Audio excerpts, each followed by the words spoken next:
एक छोटा सा लड़का रामेश्वरम की गलियों में न्यूज़ पेपर बेचता था। लोग कहते थे इस गरीब के बेटे से क्या होगा। लेकिन उसी लड़के ने एक दिन देश के लिए मिसाइल बनाया और फिर बाद में वही लड़का राष्ट्रपति बना देश का।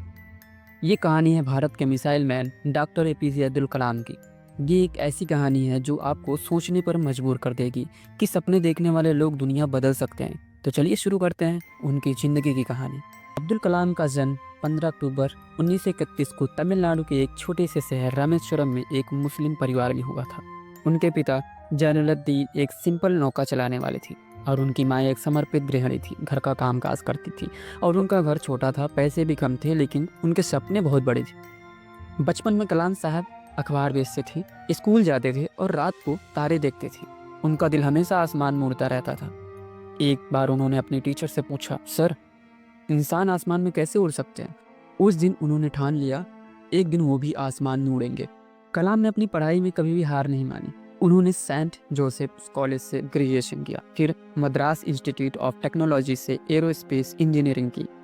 जब उन्होंने पहली बार एक प्लेन का मॉडल बनाया तो उनके प्रोफेसर ने कहा, तुम में स्पार्क है कलाम, तुम उड़ा दोगे इसे। ये शब्द उनके जीवन का एक मिशन बन गया। रास्ते आसान नहीं थे, इंजीनियरिंग के फीस के पैसे भी नहीं थे, तो इसके लिए बहन ने अपने गहने गिरवी रख दिए। लेकिन कलाम साहब ने कभी भी तकलीफ को अपने सपनों के बीच नहीं आने दिया। इंजीनियरिंग खत्म होते ही कलाम साहब को डीआरडीओ में एक छोटी सी जॉब मिली, लेकिन उनका सपना था स्पेस में कुछ बड़ा करने का। 1969 यानी 1969 में उन्होंने इसरो में काम करने का मौका मिला। वहीं उन्होंने भारत का पहला सैटेलाइट लॉन्च व्हीकल SLV-3 बनाया और 1980 में यानी 1980 में भारत ने पहली बार स्पेस में अपना सैटेलाइट भेजा। फिर अग्नि और पृथ्वी मिसाइल्स जो बनी, उनकी ही लीडरशिप में बनी। दुनिया ने पहली बार भारत को एक स्पेस और डिफेंस पावर के रूप में देखा और कलाम सर को नाम मिला मिसाइल मैन ऑफ इंडिया। ये कहानी एक ऐसे इंसान की जो सिर्फ सोचता ही नहीं था बल्कि करके दिखाता था। अब पोखरण न्यूक्लियर टेस्ट और वर्ल्ड रिकॉग्निशन में भारत ने एक ऐसी छुपी हुई ताकत दिखाई जिससे पूरी दुनिया हिल गई। पोखरण सेकंड न्यूक्लियर टेस्ट एक सफलता थी जो कलाम साहब की सोच का परिणाम था। उसके बाद दुनिया ने भारत को एक सुपर पावर माना। फिर कलाम सर को भारत रत्न से सम्मानित किया गया और दुनिया भर में उनके नाम के गुण गाए गए।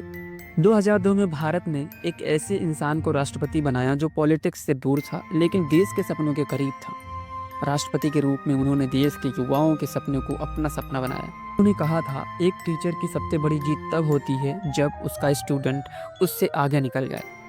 उन्होंने भारत को 2020 तक एक विकसित राष्ट्र बनाने का सपना दिखाया।